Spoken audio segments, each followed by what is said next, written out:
Hey everyone, welcome back to our Friends in Action special edition podcast today because we're having our All In Give event today on Friday, November 22nd. So this is the platform where we bring you stories of faith and calling and how incredible people come to help work through Friends in Action because they felt called into ministry work. I'm your host, Andy Bachert. I'm thrilled to be tuning in here today on this very special episode for our All In Give event. Today, we have a guest who embodies the spirit of being all in. And when I say all in, it's because Levi is our field leader on the other side of the world in Vanuatu. So when you go all in, he goes all in. So welcome, Levi. I appreciate you being part of our mini podcast here today. Hi, I'm happy to be here. All right, so let's just jump in. For our listeners who may not know, can you tell us a little bit about yourself and your family? And kind of what got you to Vanuatu, and then we'll kind of unpack your ministry there. So my wife and I have been working in Vanuatu since 2018. Her name's Jen, and then we have 4 boys. Titus is our youngest that was just born. He's 3 months old now. And then we have Luke. Well, I guess I'm going backwards. Titus, Amos, Luke, and Jonathan are our 4 boys. Oh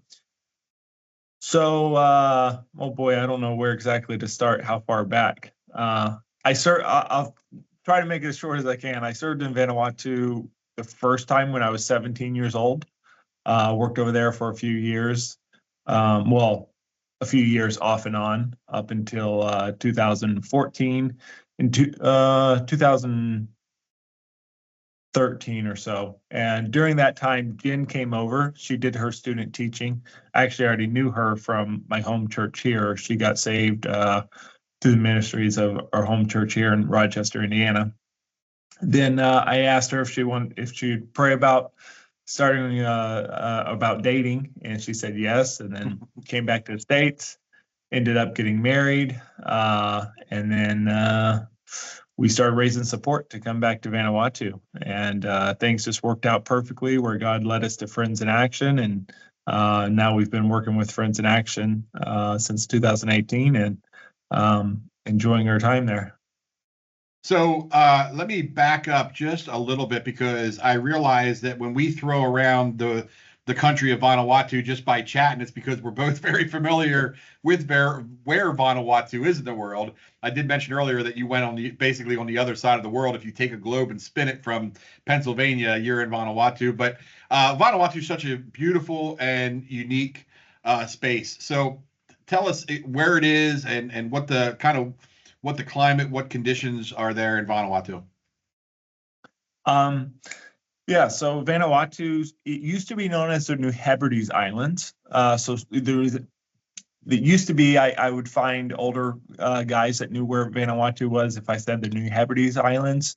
I've actually met a couple of guys that actually spent time there during World War II. I've met one guy. No, I have met 2 guys, sorry.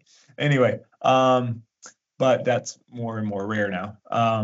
It's just above New Caledonia, which again, I guess that might be a place people don't know. Numair is straight above us, and then above us to the west is the Solomon Islands, and then you go farther west from there, and you got PNG. Straight to the west of to the east of us would be Fiji, and then overall we're about 1,200 miles off the coast of Australia. So, and Vanuatu is it's a super friendly place. It's, I didn't know God was going to call me I never planned on being a missionary, but now that I am, I'm grateful that God has me serving in Vanuatu. They actually, this year, they got awarded the happiest nation in the world. That's not the first time they've won that award. So, it's a very friendly, welcoming, like everybody's really friendly there. So it's a beautiful, nice place to work. The people there are Melanesian. They don't look like people from Australia, which is what I get asked a lot. And they don't look like people from New Zealand. They look like people from Papua New Guinea or the Solomon Islands. Yeah, did I answer that question? I think I keep skipping little things that you're asking me. Yep, nope, that works perfectly. That gives some people probably once you mentioned Australia, people can understand how far that is away Could have just went straight for that. from the United States. Yeah, I always say it's just south of Papua New Guinea, east of Australia, and north of New Zealand. So kind of, I don't know, that maybe I'm way off, but it is an incredible Sure. place. I know it can be incredibly hot and humid too, because you do have rainy seasons, you do have dry seasons. I've been blessed to visit Levi and his family 3 times now, I think, in Vanuatu for some projects. So I usually go when it's winter in Vanuatu, and it's really, really nice. So, but let me unpack that a little bit, because when we lead teams over there, Levi, most recently it's been kind of the younger men and women that have gone. For me, watching you and your wife and your kids interact with teams. You do really well with young men and ministering to them and just letting them see what missions looks like. And because again, you and your wife are younger too, you have a good relationship with those teams. Young ladies attached to your kids right away because they're so cute and really help your wife out too while we're there. So it is a really neat place to be able to come and join you in ministry. Tell our listeners what is your specific ministry there in Vanuatu? So in Vanuatu, one of the things that I work on quite often is our one of our ministry is working to help other missionaries be able to do what they're supposed to do. So really the verse or the chapter that kind of called me into ministry in Vanuatu, because all the years I was over there before, I was doing a lot of hands-on stuff, and that's what I was doing, helping the other missionaries. And this was not working with Friends in Action, but with other groups.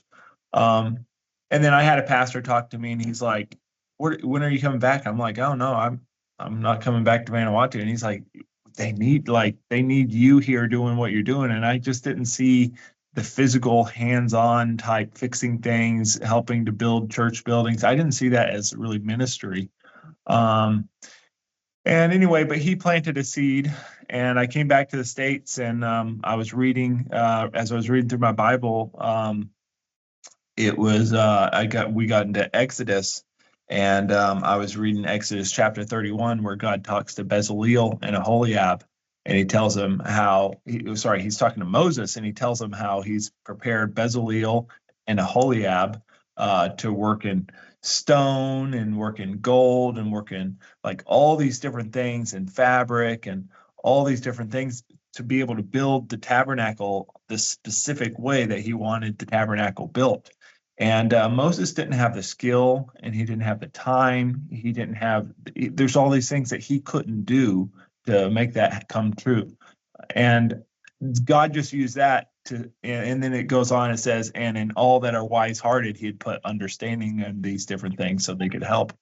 And that's what God used for me, that I realized, okay, God wants, like, he just put Vanuatu on my heart, and I was thinking about all the different times, all the different needs, things that I did for missionaries that they didn't know how to do. So, sorry, I'm taking a long time to answer the question. No, this is perfect. This is perfect, Levi. Go ahead. Yeah. So, really, one of the things I do quite often is a lot of vehicle maintenance for missionaries' vehicles. There's probably one or two good mechanics in town.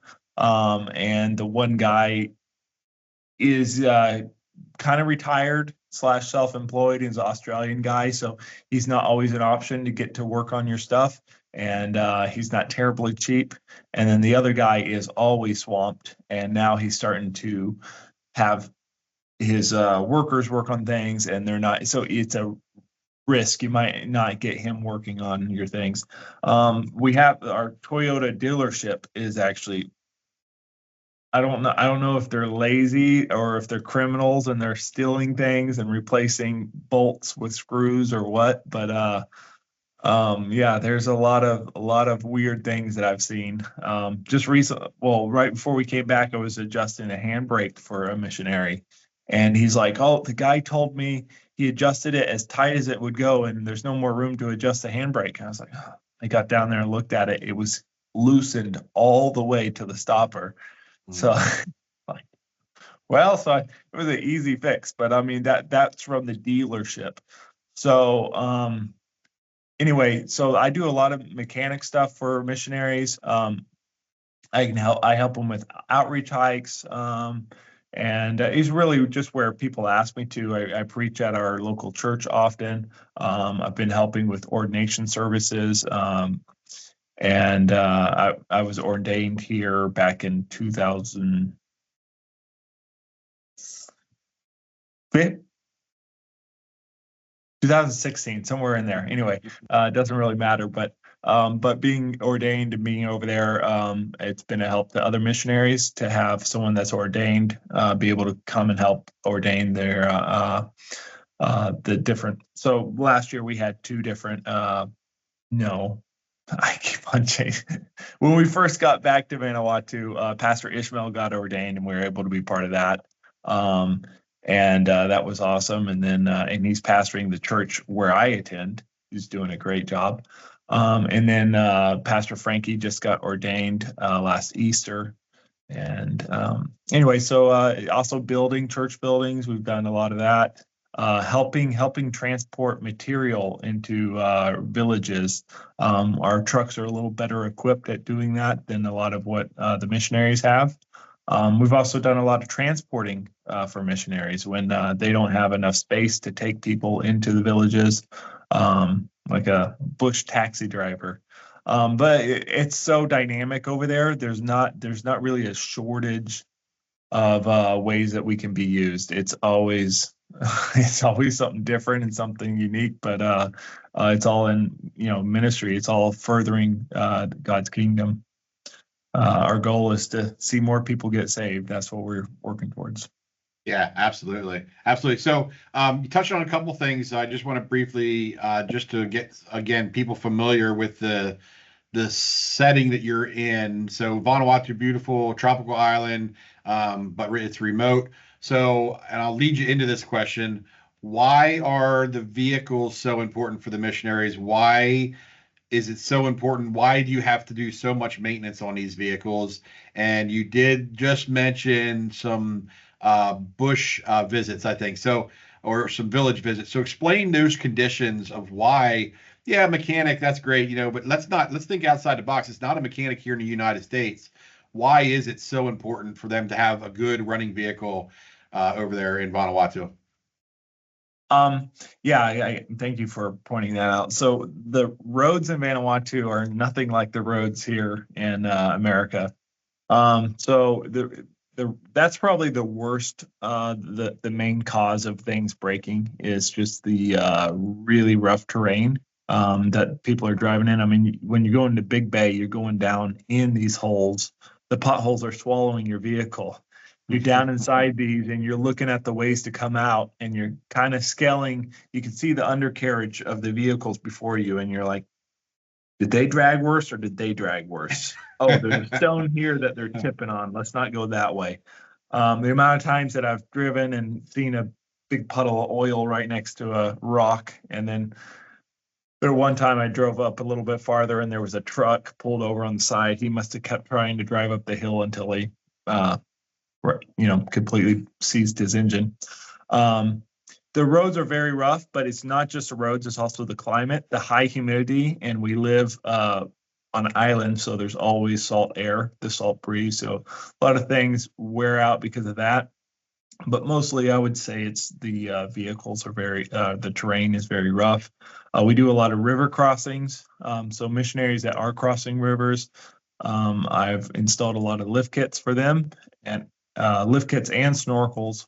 So snorkels just so your air intake for your engine comes up higher above your cab, so that way your engine can go underwater and not suck in water and hydrolock itself.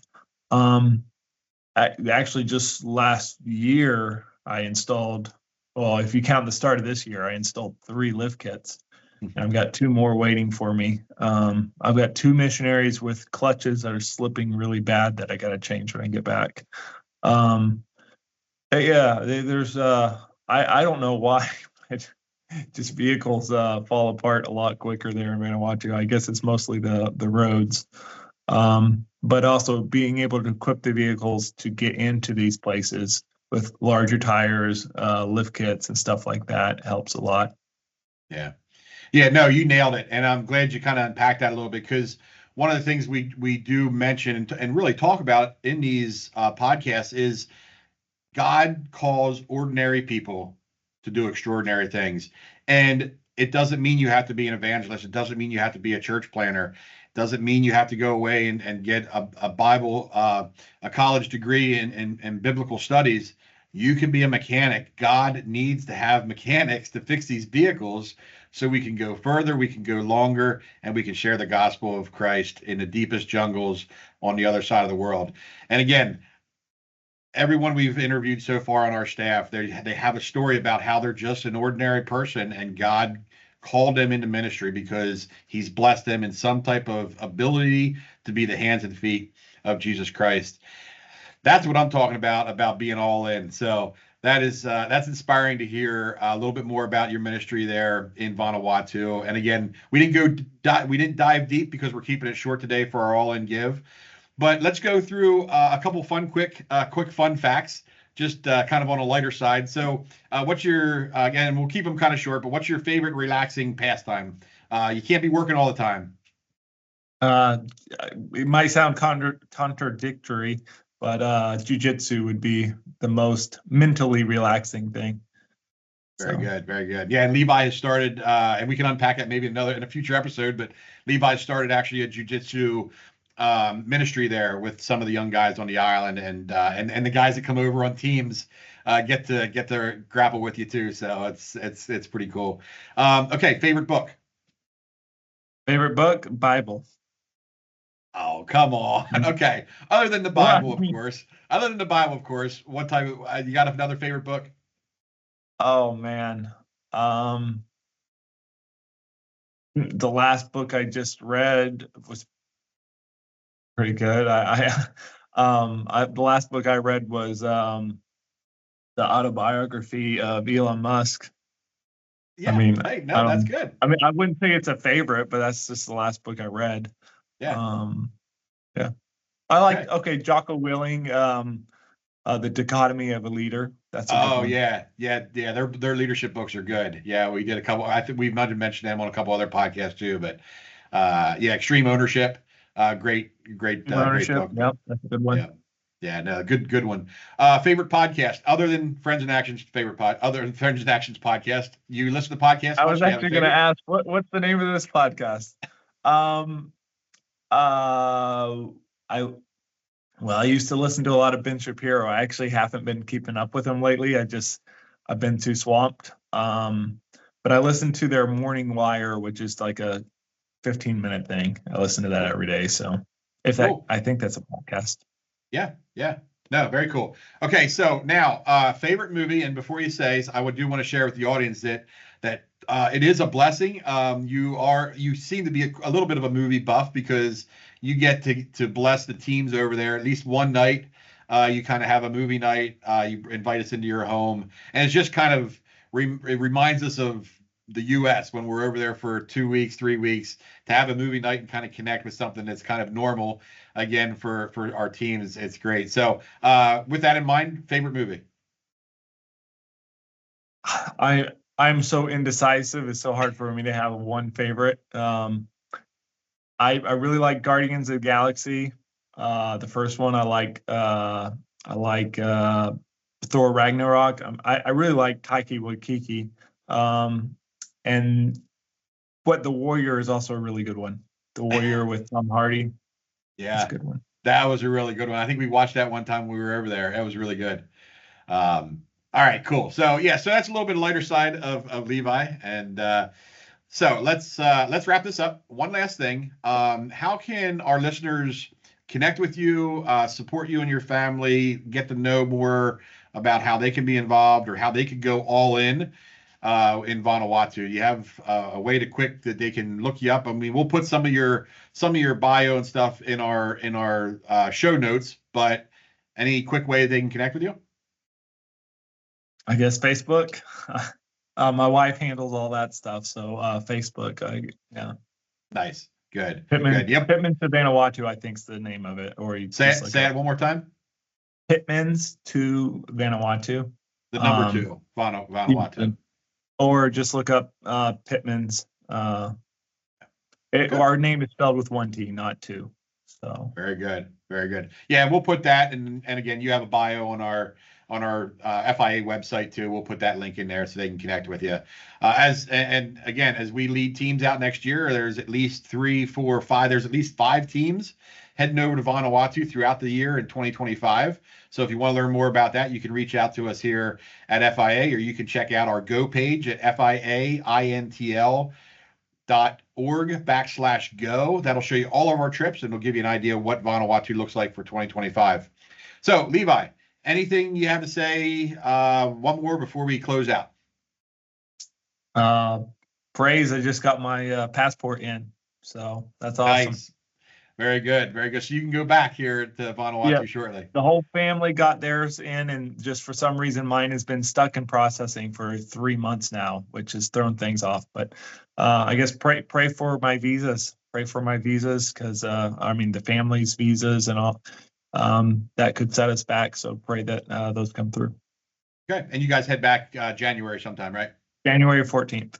All right. Very cool. Very cool. Well, thank you, Levi. It's been an absolute joy having you here today on our podcast. You and your family's faith and dedication are truly an inspiration to be all in for Christ, to be all in your ministry, to support FIA through the work that you're doing in Vanuatu. We are grateful for the dedication you have and following the calling.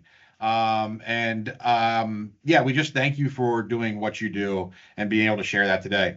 And to our listeners, thank you for tuning in and watching this. Don't forget to join us in the All In Give event today, www.fiaintl.org. Right there on the front page is our Give button. Go ahead and smash that Give button. All your donations today will be doubled, and there are no credit card processing fees. You can also check us out on our Facebook page. We're very active on there today. That's where this video is going to be posted at some point today, so you want to check that out. Again, every gift makes a difference today in the lives that we're serving around the world.